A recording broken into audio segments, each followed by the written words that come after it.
everyone, welcome back to my channel. Today I'm going to be reviewing Seven Fallen Feathers by Tanya Talaga.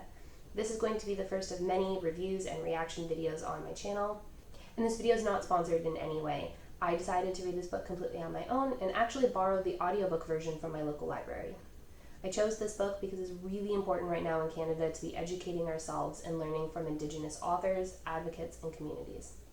If you're not from Canada or haven't been following the news, several residential school grounds have recently been excavated to discover thousands of unmarked graves of the Indigenous children that were forced to attend them.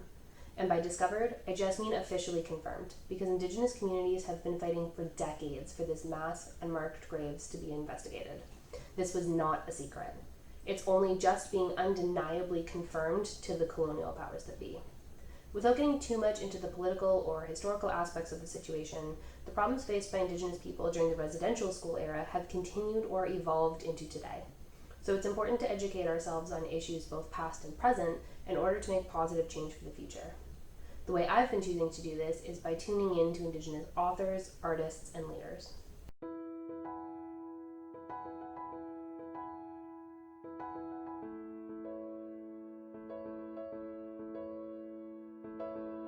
The book's full title is Seven Fallen Feathers: Racism, Death, and Hard Truths in a Northern City.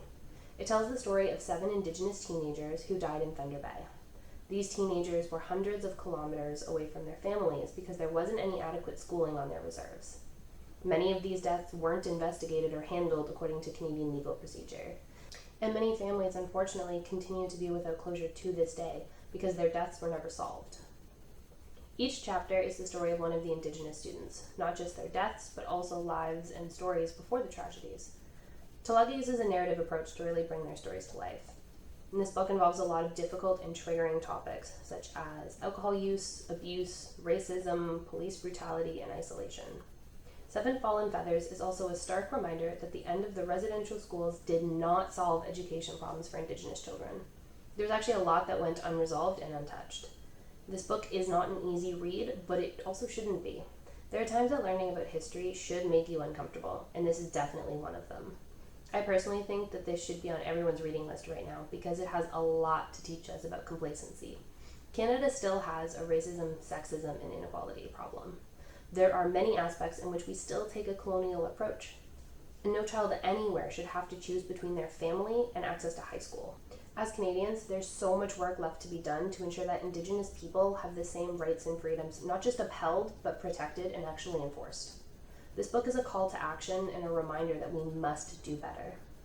Even after the inquest discussed in this book several years ago as to the deaths in Thunder Bay, now in 2021, very few of those recommendations have been implemented or acted on at all.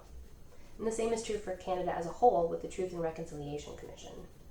Overall, this book is moving, emotional, and deeply insightful. It does a really good job of being honest and showing the emotional horrors that these communities and people went through, while also focusing on information and facts at the same time. It highlights resiliency and strong community. And to me, this made this book not just about tragedy, but a book about hope. Even if you've studied Canadian history, social justice, or Indigenous rights, this will still teach you something. I know I definitely learned a lot. I'd love to hear from you what book you're reading or have recently read that's been eye-opening or important to you, so let me know your recommendations in the comments. If you enjoyed this video or it encouraged you to diversify your reading list a little bit, be sure to give it a like. I'll see you next week. Take care, y'all.